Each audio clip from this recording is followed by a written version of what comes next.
you have to take into account your individual situation, the number of weapons that you have, the layout of your house, where you spend the most time in your house, the threat profile that you're living against.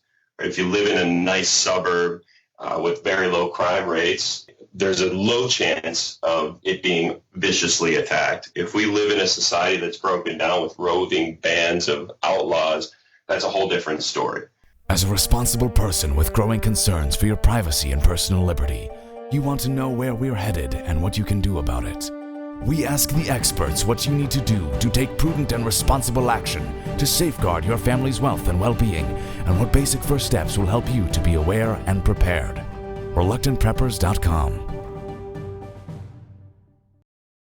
Larry, if we could circle back just for a few minutes on some of the first points that people should make when wanting to improve their physical fitness, specifically related for their readiness for keeping themselves and their families protected. What are the first few things that they should look at?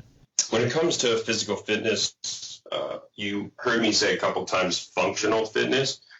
Functional fitness is different than traditional fitness. So our bodies are made to do certain movements. Our bodies were not designed to do things like bicep curls. If you look at what you do on a daily basis, you rarely stand there and curl something. But we do things like pick stuff off of the ground and put them above our head. Those are functional movements. There are various physical training systems that base what they do on functional fitness. One of the big ones is CrossFit. That is purely functional. So it's body weight exercises, Olympic lifts, deadlifts, squats are all functional movements done at very varied systems at high intensity. So being able to do a workout system that bases itself on functional fitness, functional movements is going to be one of the most useful things. And that's why you see our military, police, firefighters are so big into these type of systems and CrossFit and things of that nature, because it helps them with their jobs on a daily basis. For your average person, the same thing is true. Being able to get yourself ready to do high intensity work over varied times and very varied modalities prepares you for anything that could come your way. And on the topic you mentioned of unarmed self-defense, again, you used the word functional, which I think you meant also, some people refer to it as practical self-defense. So rather than just an art form or a sport form, are there some specific names of forms or types of training that people can look for in their local area if they want to make sure that the self-defense training that they're getting is going to be practical and functional? There's a lot out there, and I guess the easier way to go about it, because I say Krav Maga, that may be good where I am, but you could go to a place where they don't do it well. So as opposed to me telling you, hey, go through this style or this style, the better way to approach it, and the way that I approach it, is all about the mindset that you bring. If you bring a mindset that you're going to take the most useful parts of these different arts, these different systems, and apply them to your specific build, your specific setup, your specific capabilities and limitations, it's going to be useful. So I look at it more as being able to have a little bit of knowledge in a broad spectrum of skills, as opposed to being a black belt in one skill. So being able to go to the different martial arts in your area, spend a number of months learning their fundamentals, will help start to provide a base of knowledge for you. What you'll see, and it's the same thing I've seen over years and years of studying this stuff, is that you start to pull some fundamental knowledge, some things that transcend different domains that work no matter what. And being able to identify those and keep those as your core system or your core knowledge is going to be the most useful. I wish I could tell you if you go to X style, it's going to be great, but there's such a variety in instruction and in curriculum from school to school, it's really hard for me to suggest one over another. And on that final point you made under training was about tools, non-lethal, edged tools, and firearms. Could you just briefly touch on one or two key tools in each of those categories that you think that people should look at seriously gaining skills in? For sure. In my view, the best non-lethal tool you can have is an extremely high-powered tactical flashlight. Surefire are the ones that we sell. They're one of the brand standards. There's hundreds of brands outside of that work. But what we're talking about when we talk about a tactical flashlight is a small profile. So a small flashlight, think of it kind of two rolls a quarter size. No, we're not talking the huge mag light one. Extremely high power. Flashlights are judged by lumen, the amount of lumens that they project. 500 lumen or more is the level we're talking about. That level of light produces a physiological response when you shine it at someone. And you can use a flashlight not only to identify at a distance, you can use it to deter, and you can use it as a striking tool as well. So having one with a knurled edge bezel so that you can use it as a basic striking tool works really well. The Surefire E2D is one of the ones that we sell. It's an expensive one, but when I look at buying a tool that I'm going to rely my life on, I'm going to spend good money on it. I'm not buying a cheap one. If you're spending less than $50 on a tactical flashlight, you're not buying a good flashlight. I've gotten over and over again, clients will say, hey, I found 3 flashlights for $12 at Costco. Those are not good flashlights, regardless of what the package says. When it comes to edged weapons, the best edged weapons out there by far are Emerson knives.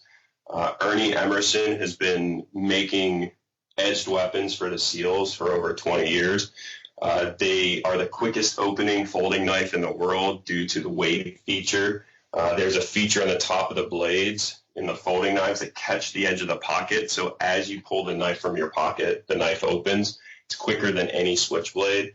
The designs he makes are truly tactical knives, meaning they're used as tools as well as fighting tools. So I can't suggest those knives anymore. Emerson knives, and you can go to emersonKnives.com to check them out.